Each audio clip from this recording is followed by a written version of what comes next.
Just be yourself. Just be yourself, Adam. No fear. Yeah, we're just diving right in because we have all these vampire movies to talk about, and we can waste no time.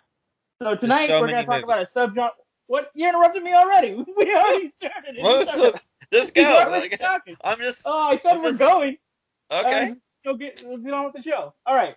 So tonight we're talking about a subgenre of horror movies involving vampires.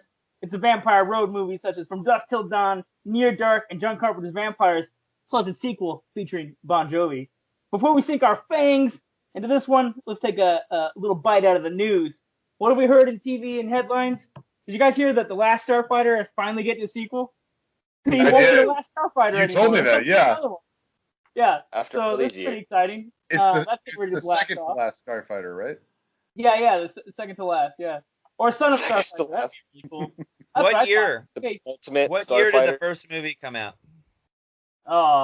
86? 80, yeah, something. 84 maybe, I thought. 5. So the demographic is 60-year-olds.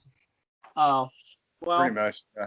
Probably 30 guys, I think. All the. I want to watch it. I love that movie. It's awesome. It's one of my favorite science fiction movies of all time. We had a classic episode where we went through all these space movies. That was like my entry. That was like my thing, with my jam. With the last. I remember that. That was good. It was my pick too, if I recall correctly. The only other story that I came up with to talk about is they're doing a Meg 2. You know, they didn't give her all the giant sharks apparently. My favorite of the first part was it had Rainn Wilson. You know, it had Dwight from The Office playing like a billionaire who built this underwater station. Did you guys watch this? Jason Statham had to fight a bunch of sharks. I watched it. It was like comedy, but like serious at times. It was really a weird movie. It was. I wanted more camp out of it, and it was. I think you're right, Nick. That like it's too serious at times. I didn't know like, but then there were funny moments. I'm like, is this serious? Or I didn't really know where it was going. It was confusing. Fair enough. Do you think you'll watch part 2? Probably not in the theater. If I can even go to the theater, right? Yeah. Yeah, if the theater exists, it will exist. Yeah, we'll see if that exists anymore, right? I was offline earlier talking to Adam, and we were shooting the shit, and we were talking about, like, you know, if the internet exists. you know what I mean? Like our whole show is dependent on whether or not literally by light right now because no electricity, so that shit could be real. Yeah, our buddy Dave guys. lives in the rolling blackout state where their fire prevention strategy from the governor is like, let's turn off everybody's electricity. Dave, are you flashing like a flashlight at yourself right now? Am I what? Like you look like you're in the apocalypse bunker. Yeah, are you? Your power's out. How do you have light in my space? Are you sure that you're using a lantern? Yeah. Are you sure your power is even gonna last for 45 minutes? I know, right? If Dave goes, it's like, oh, my battery died. I've got a full phone right now, so and I've got bricks for power. So. All right. Do you guys have any other headlines? I have a power generator, but. Oh. Dave, do you have any headlines you want to review? Do you have any news actually, headlines? So there's talks. It's just in talks right now, but Tim Burton may take on a Addams Family reboot TV show where it takes place in modern times with Wednesday Addams, and if they get Christina Ricci on board, I'm there. Huh? Oh, is she like the main star Wednesday? Well, from what they say so far, Wednesday would be the main star. Now, they haven't said who they've casted or if they've talked about casting yet, but kind of everybody's hoping that, you know, Christina Ricci would do it because she's the right age. So she'd be amazing. Yeah. So, and Tim Burton, I'd watch it. I would too. I have one. So as of today, I read that Michael Keaton has signed on to star as Bruce Wayne in an HBO Max Batman Beyond series. Now I don't know if this is I don't know if this is voiceover or animation or if it's physically him. I hope it's physically him. But I just heard this today, though I don't know if it's true or not. I mean, it was on a few news sites. Live action. That's pretty cool. That would be really cool. I want live action. If it's animation, I'm kind of like, whatever. But I mean, the cartoon's cool. But he would be playing the older Bruce Wayne because he's the right age, right? Which is perfect. Yeah. And then he could, you know, feign to be even older with his cane and, you know, training some young buck. I think it's interesting that his Batman would be in the continuity of Batman Beyond. You know, ties his Batman into the Terry McGinnis story. That's pretty cool. That's pretty super exciting news. But I don't even know if HBO Max is going to be around too much longer. They're like what they're doing right now is like all the HBO originals and all the HBO documentaries are like now going to HBO Max, right? Which kind of makes HBO obsolete in itself. So now go get their app and go watch that stuff. Otherwise, you can't see it. Like they're making a documentary about. Remember when the interview came out, where they went to North Korea and they hacked Sony Pictures. Sean, you and I talked about that all the time. Nick, and you're about to take Nick down. All right, so that whole thing was right. There's a documentary coming out on HBO Max about that situation with that movie. And they're like, oh, we were still gonna premiere the movie and da da da da, and then we didn't because they all got afraid of North Korea and like they just canceled everything. So anyway, that's coming out. But again, if you don't have HBO Max, then I guess you won't see it. But like all the HBO stuff, that's where it's going. So I don't know, and you still can't get it on a Roku TV, which is the major problem. They're not on Roku's. No, HBO Max is Google Cast or whatever. So I got some news. All right, any more news, or do we want to jump right in? I got more news. It's a short story. Got more news. Yeah. Wait, got some news. Don't hold your breath. I'm excited. Yeah, I can see you excited. Okay, so the idea that No Time to Die was going to be streamed is dead. They put the kibosh on that. Talks failed almost as fast as they began. So the next 007 movie, well, good luck seeing it. Or, you know, we'll make it through. We'll get to see it. What just won't be in a Regal production. Oh, it's done apparently. It's been done for like a long time. Yeah, it was supposed to be released last April. I can guarantee you're not going to see it in Regal theaters. Yeah. Well, they shut down. There won't be any Regal theaters. Right. Speaking of a good way to watch movies, you can get 7 days of free movies and shows on Starz TV with a simple sign up. You can redeem the details over at bwpodcast.com/stars with a Z -offer. 7 days of free movies and shows on Starz. We were ragging on HBO Max. We got no complaints about Starz. Sign up and check it out. Tonight's movies got a wide range of vampire stuff. We're discussing Near Dark from '88, Forsaken from 2001. We got John Carpenter's Vampires 1 and 2. And we got From Dusk Till Dawn 1 and 2. All right, what is Near Dark about? Teenage cowboy goes to a bar, likes a chick. Chick turns out to be a vampire. Chick turns out to be caught up in a vampire road gang. He goes on the road with them after he gets bitten, but then the gang is gonna mess with his family, so he ultimately chooses family over the gang. Tries to get the vampire girl out of the gang. This is pre-Twilight. It's like the first major vampire romance in cinema. It's Catherine Bigelow's debut film as a director. She's a good director, by the way. She brought a lot of stuff to Walker, right? Yep. And I think Zero Dark 30. Point Break. She's done some good stuff. And she used to be married to Cameron, whatever, James Cameron, but he's talented, but I've always liked the shit that she does. And Near Dark is pretty cool. What's funny is when Twilight came out, they re-released this one on DVD, right? And I think, Nick, one of you guys posted the picture of the was cover, Dave. Right? It was Dave. Yeah. And Dave bought it because he thought it was Twilight. Yeah, he was like, is this a prequel? Like, is this a Twilight? He told me, you son of a bitch. The thing is, if you compare this to Twilight, you're never going to watch Near Dark because you're just going to have that bad taste of Twilight in your mouth, you know?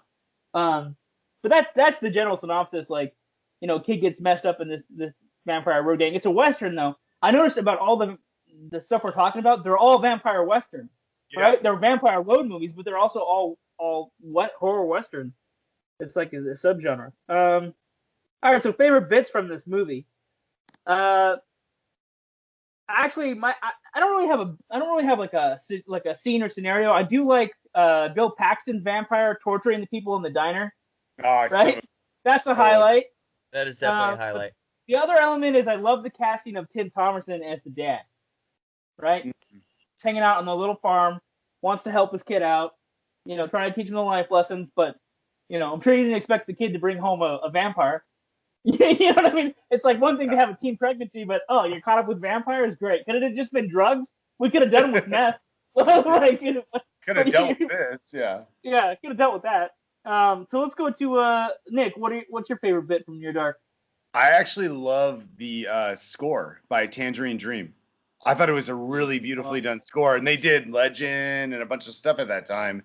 And I have the soundtrack. I should have brought it. It's in my car. It's the only CD that has been in my car for 3 years now, because I don't listen to a lot of CDs. But randomly, it'll just play. I'm like, oh, well, fuck it. So actually, and also I love the movie too. But I just figured you guys would.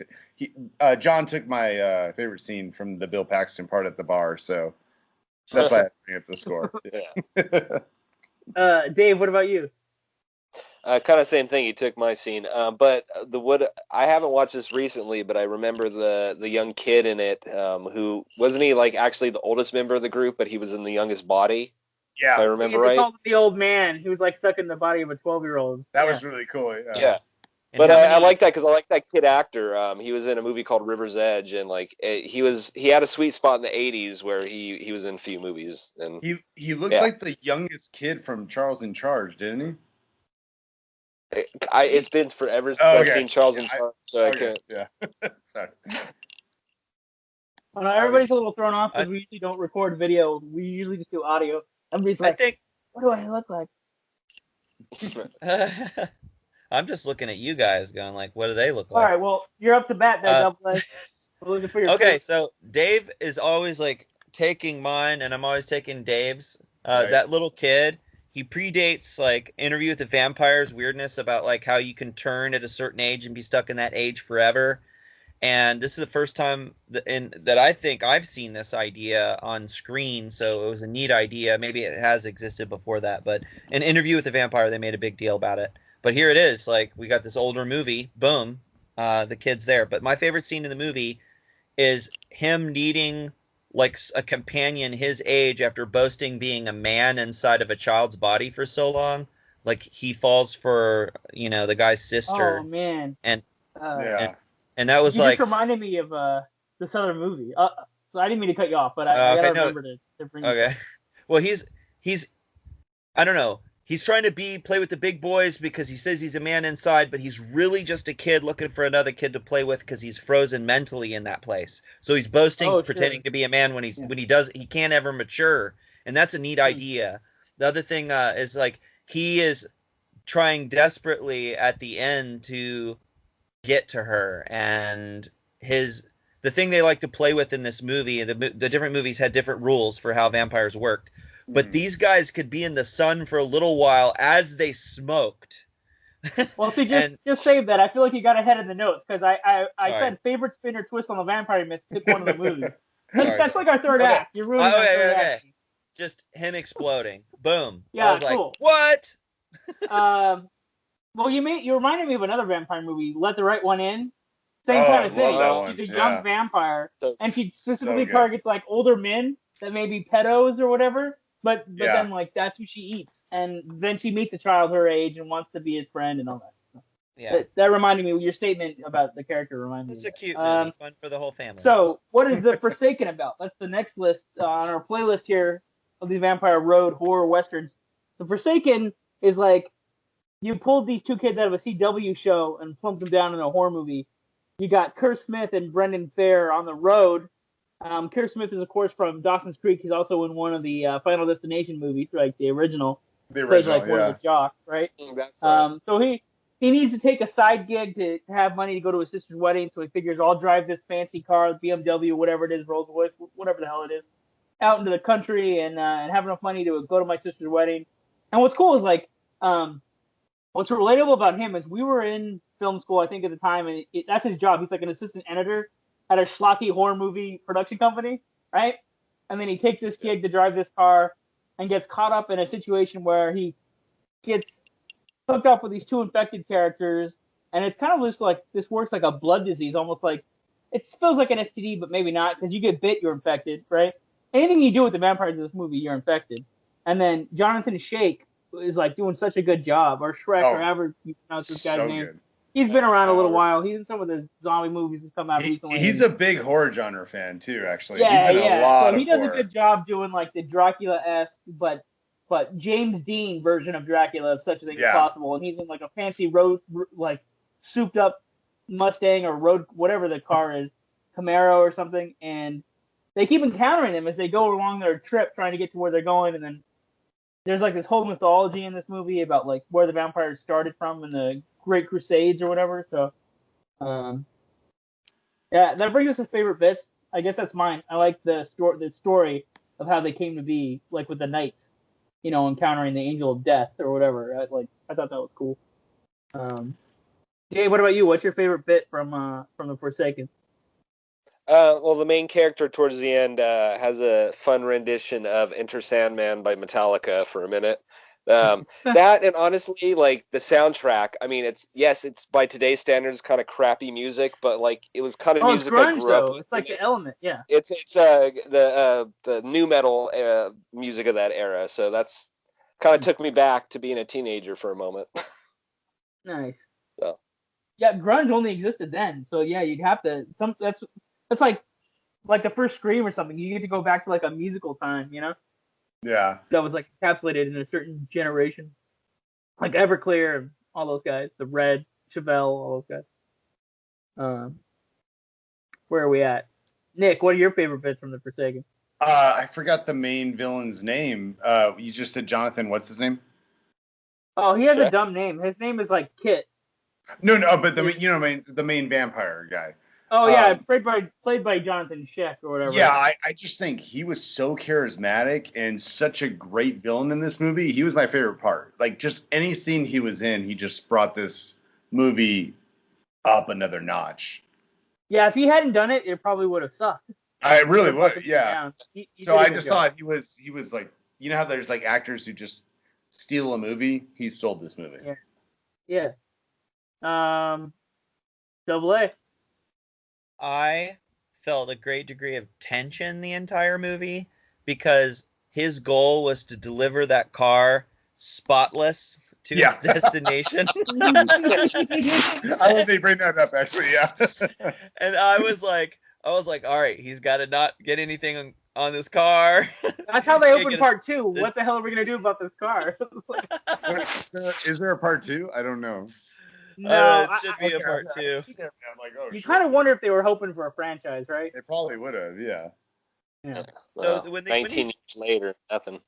Right. Well, when he's got to go through those 2 big trucks and he pushes through, and I don't think that would resonate for everyone, but anyone that's been in some harrowing car-oriented stuff where you are responsible and you're gonna pay out the pocket with threats from the shady dude.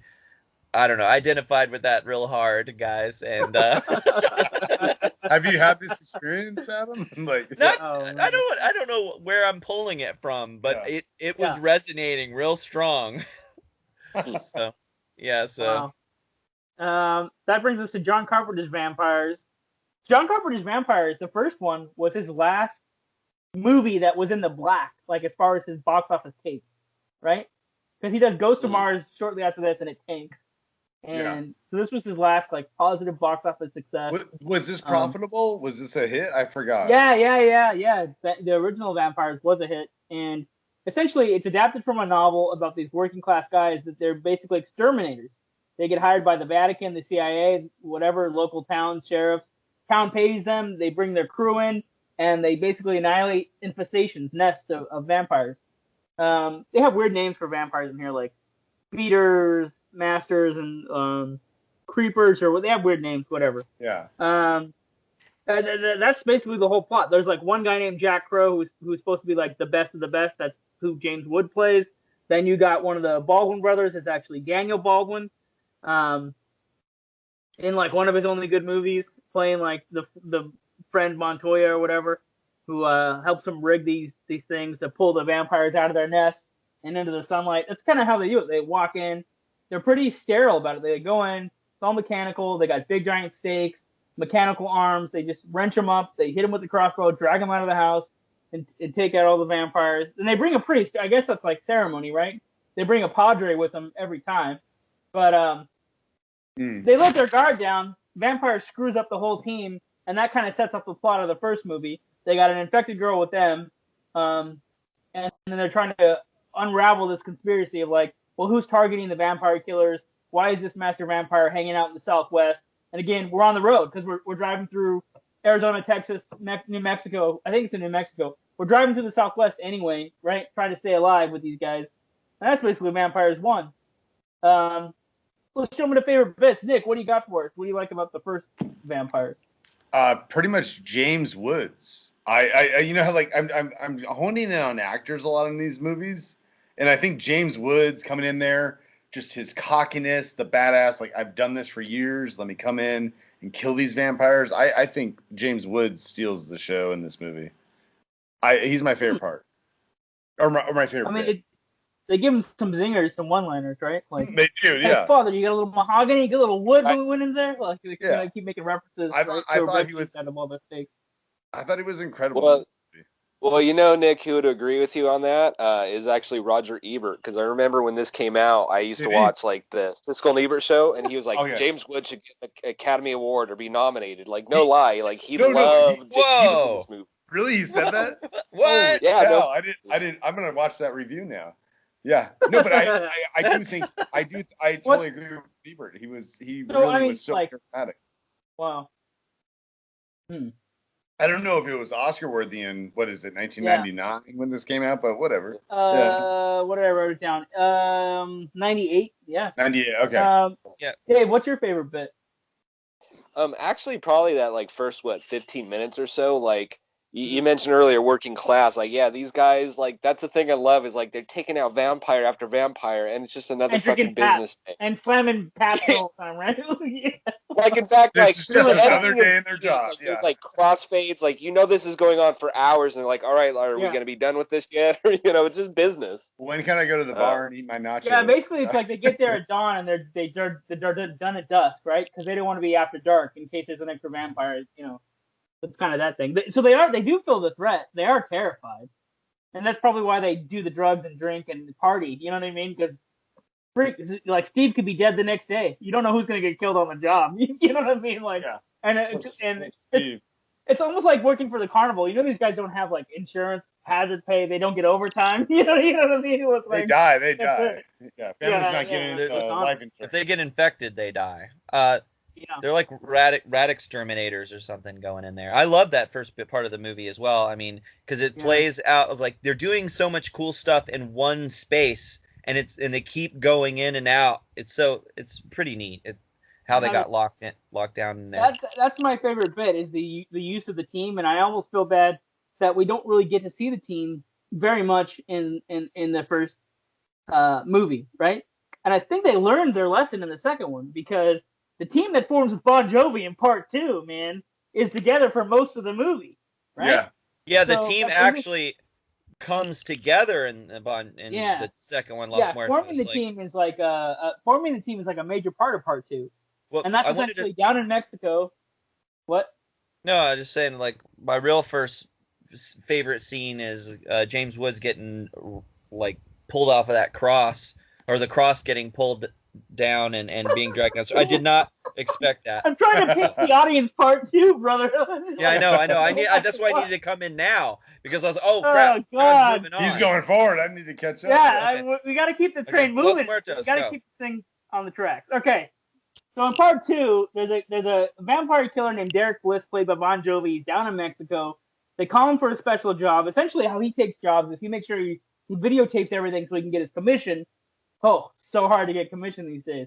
Anyway, to get his commission paid out, he takes these videos, he sends them in. They send him a payment wirelessly, and then they're like, "We need a special team put together. Something's going on down here."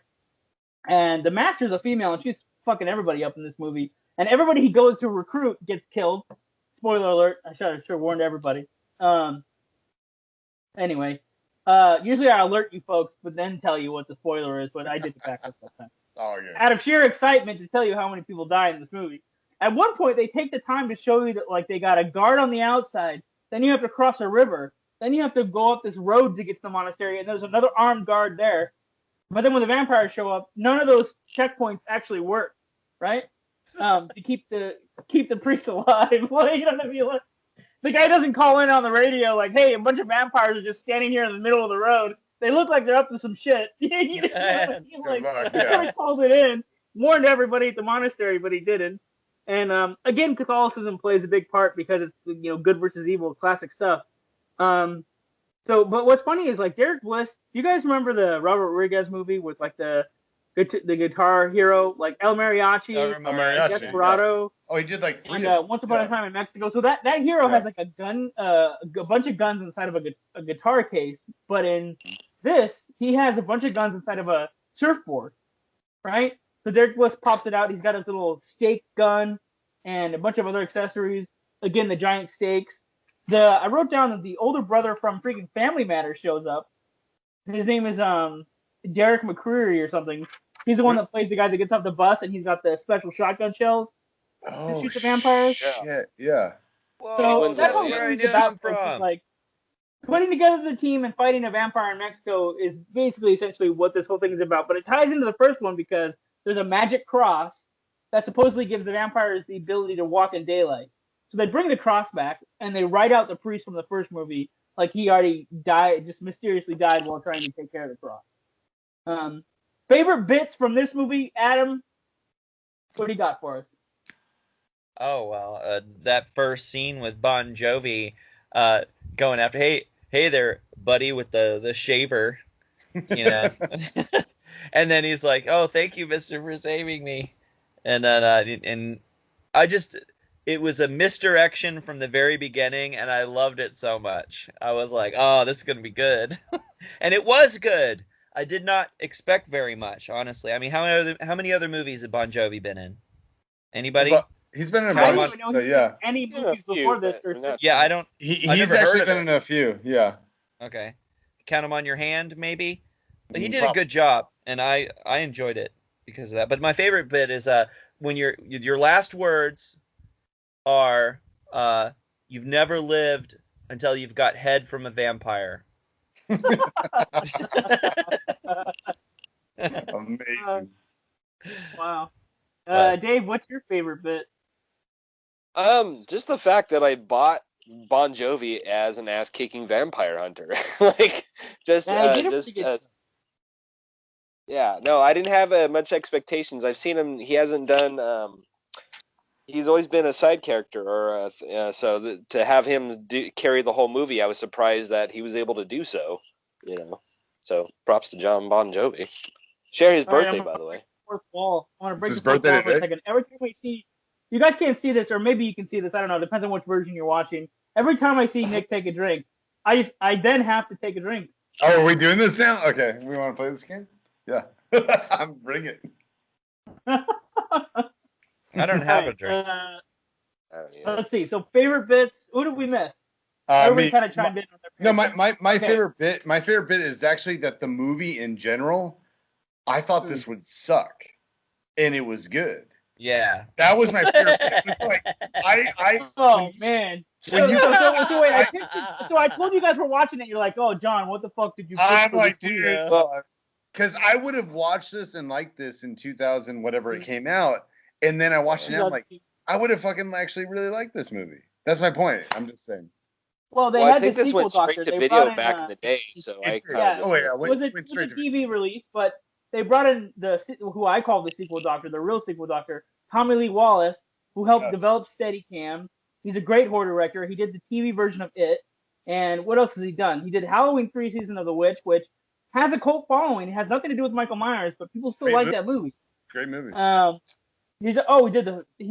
else has he worked on? Well, he worked on all the Halloweens with what's his name? That's where he got his start. And then, like I said, he built the camera rigs. That's why there's so many motion shots in this.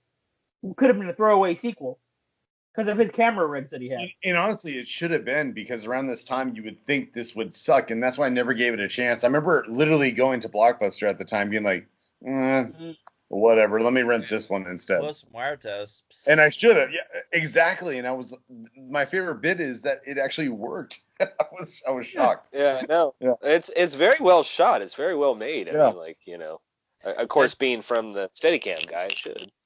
That scene Yeah. in the diner where he goes to the bathroom and he comes back out and everybody in the diner is dead. That's pretty damn cool.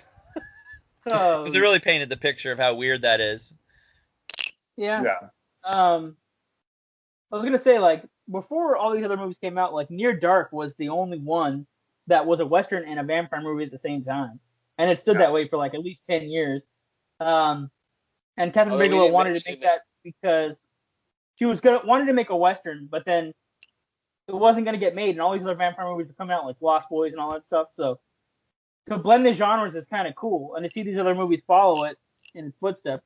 I mean, there was Billy the Kid versus Dracula, but there's really no. It's really just that's just an old Western. It's not really very horror. I never saw that. I heard about it. Tiny Town is more terrifying than that movie. Yeah.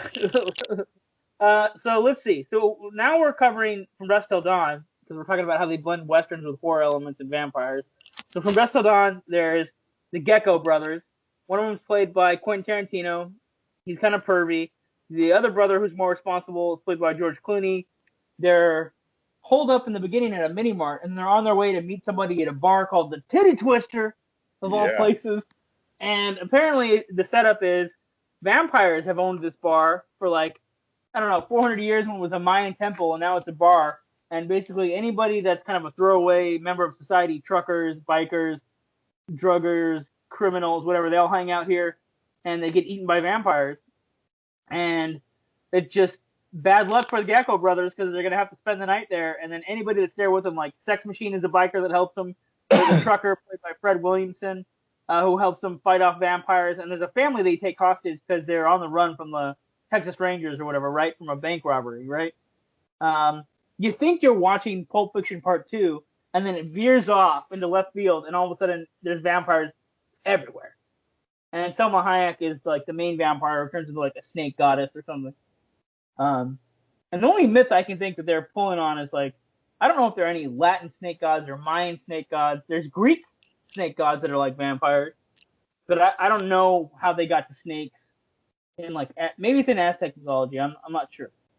And I'm not going to go too much on the mythology. All I know is she turns into a giant snake. She looks cool as hell.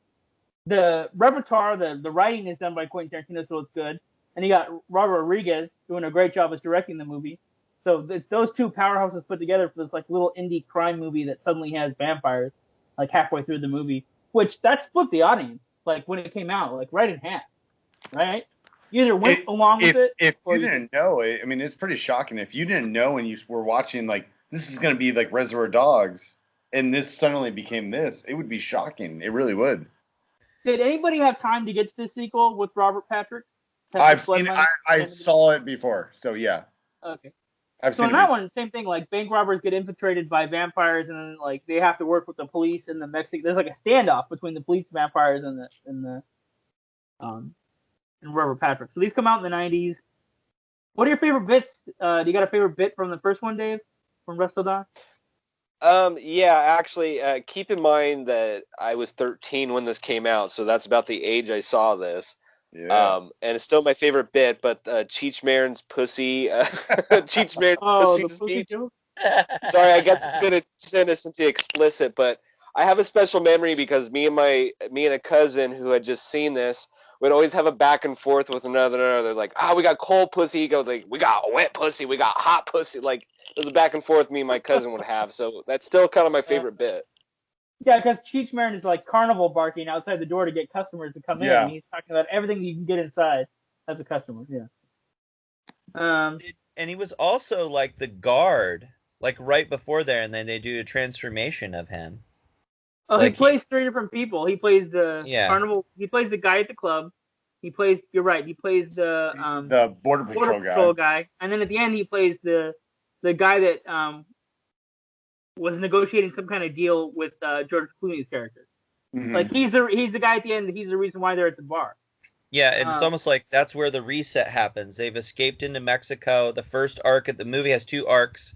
The first arc is they're out and they're victorious, and now it's a whole nother movie, you know. And then he plays another character from the end of the first movie with the whole dramatic, like you have to get through past the border, and then the next movie he's in the very next scene. I was like, He's in the very next scene. Like, Yeah. what a tribute to like his talent. The coolest thing about this movie is that in the script, to me, it just says at some point when the vampires start to come out, mayhem ensues. That's there's like 15 minutes of screen time. Have you read the script? It said that. That's crazy. Yeah, it does say that. Yeah, that's awesome. Yeah. So so I'll bring up Texas Blood Money. So if you want to see Robert Patrick play somebody that's not a Terminator, not a bad guy. I mean, his character is a bad guy, but he's not so John bad. Doggett. Like, you kind of root for him in here. And the gang that's robbing the bank in that movie slowly get turned into vampires one by one, and then like he's left alone to fight with the Texas Rangers and the Mexican police in like a standoff. It's a very quick sequel.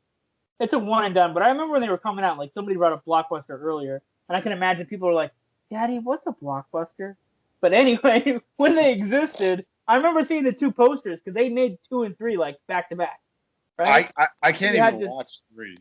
It was boring. Oh yeah, Hangman's Daughter. It was like back in time, 200 years ago, and you see like how I've watched 20 minutes of it and I can't even finish it. I remember it being bad. See, that's like the origin story of Salma Hayek's character becoming Danica Pandemonium. Wow. If anyone, I got it, baby. If you're listening to the audio Adam version, pulled him up. Adam, yeah. Adam pulled out his That's Blockbuster what you stuff. use. You go in there and they get your code. You got and any then favorites you owe left? Because money. I need to rent something. You got any freebies right now? Yeah, Adam, can you recommend? There's a credit something? on my account that I can't use because I don't know where it went. I mean, should I tell you the whole cast of freaking From Dusk Till Dawn 1 and 2? Because you got Quentin Tarantino, Danny Trejo, George Clooney, Selma Hayek, Tom Savini, Fred Williamson, Cheech Marin, Juliette Lewis, and Harvey Keitel. That's a lot of all-stars for the first and movie. more. I mean, there's even And more. Yeah, I was gonna say like more than you brought up. Yeah. Well, there's what's his name, Michael Parks. Tom Savini. Michael Fred Parks. say Fred Williams. Fred Williams. The other guy. Yeah, I said Fred Williamson. Yeah. Oh, okay. Tom Savini. Tom Savini. And that's it. I mean, the trilogy takes a bad John turn. Saxon, I mean, they made a TV show out of it too. Nicotero's in it. Oh yeah. Is in what? Greg Nicotero In is the the first guy. Yeah. Yeah. He's the guy that challenges Tom Savini when Tom Savini shows his special gun rig. Yeah. Oh, when Sex Machine pulls out his pistol. Yeah. Yeah. Makes sense. He has a mechanism. Yeah. Okay, so your favorite spin or twist on the vampire myth. Pick one out of these movies that we talked about. Dave, what is your favorite spin on how the vampires operate or their powers, whatever? Out of this whole bunch, it's a tough call, but I'm gonna have to go and say From Dusk Till Dawn. I don't know. That's a movie I fell in love with. The part of that was shot near my hometown, so there's also part of that for me too. But which element? Like the fact that they have this whole setup where they lure people in, or like what? Just the fact that, like we mentioned earlier, like it's 2 movies kind of rolled in one, almost 3, because the first like 10 minutes is almost a movie unto itself. Yeah. Yeah, just the bait and switch in a sense, but such a good one. Like you don't feel betrayed when it turns into a different movie. Oh, okay. So. Nick, your favorite spin or twist on the vampire myths in these movies? I love Near Dark, and I think it's because most vampire movies don't really have a love type story, and I really And I'm not talking about the Twilight crap. I'm talking about like this one actually felt like a cool love story between the guy and the girl. I actually dug it, and with like I mentioned earlier, Tangerine Dream's amazing score helped that love theme. It's one of my favorite like scores when they're actually like kissing and stuff. It's really beautiful. Dang. Swinging back around to Adam. Anything that you like?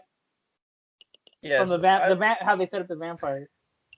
Well, I mean, I like the beginning of him having just trying to go back home after his card won't work or whatever. Like it's like mysterious why his car is stalled out. Right. Which movie are you talking about? Near Dark. Okay. Near Dark. Okay. Where his car is stalled out and he's right by his farm. He's trying to make it back home right after he has kissed her. They kissed, and then I guess she bit him, and he's smoking, walking across the field trying to get back, and you can't tell if it's the dust he's kicking up from the field or if it's him. I'm like, hey, what's all the dust? Oh snap, that's smoke. And then he's in pain. Then you see his face; it's all blackened. they really set the stage for, oh my gosh, he just got bit, he turned immediately, he cannot be in the sun, and what a neat convention. And you don't see the fruition of that until much later in the film. Everyone else also experiences pain, but it's not till that kid walks out and an explosion. I just thought that was really neat in terms of how they played with the lore. The Forsaken was neat because it's the first one I watched of all these movies, and that's the one that got me excited about all vampire movies. I could tell you I wasn't more unenthused as that I could be to watch a bunch of vampire movies. It's not my thing. But when I saw The Forsaken, I was like, "Hey, man, this is pretty good." We're in good hands. Yeah. And honestly, I liked all of these movies. So The Forsaken was really cool because they introduced the virus element and the connection element was there. To the John Carpenter one that like built on that whole idea. But then there's this time period. I love the time period. You get bit, you can prolong it. The Forsaken did that really well. You take these drugs, they visit. I don't know what the order was. Forsaken came out after Vampires, right? Yeah, it was 2001. Yeah. Well, it's interesting how some of the stories are similar. Like in Near Dark, we get a blood transfusion that saves him. We see a blood transfusion in Vampires Part 2, Los Muertos. We see these drugs that can affect slowing down the transformation in Forsaken.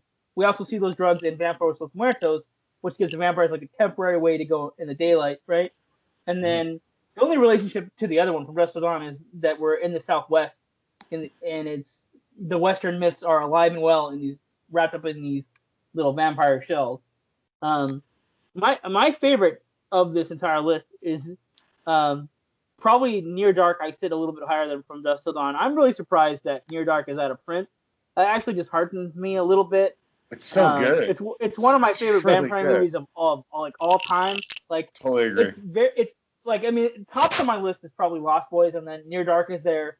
And rounding out my top three is I keep bringing up this movie called Jugular Wine, which is a Canadian vampire movie. And it's like, I've never seen that. if you could find a copy of that movie, holy crap! Like that is like Twilight but on acid. And it's the same kind of thing. Like same story. Like boy gets caught up with the wrong girl, or a girl that has a disadvantage because she's with these psycho vampires, right? And it's in like the New York party scene, and I think at one point they head out to the wilderness, like Arctic type shit. But that's a great vampire movie. But I love vampires are my favorite monster. So I kind of watch the shitty movies that they're in, and I watch the good movies that they're in. You know, it's like somebody religiously watching like every single zombie movie that comes out, right? Because there's people that love zombie movies, so they'll watch every single one. Doesn't mean if they're good or not. We got a couple minutes to talk about what else we're watching, or we can wrap it up. If anybody wants to throw down on if they saw anything incredible this week that's not related to a vampire, I'd love to hear it. Otherwise, we'll say goodnight. Did anybody see anything really cool? I saw. There were so many vampire movies we watched this week. Yeah, that's the thing. We spent our time watching like literally. How many are on this list? 1, 2, 3, 4, 5. There's like 7 movies on this list. It was vampires and reality TV for me. Yeah, pretty much. So yeah. Well, I did see a few things, but I'll save the best thing. I saw a movie called Big Bad Wolves. I think it's an Israeli movie from a few years ago.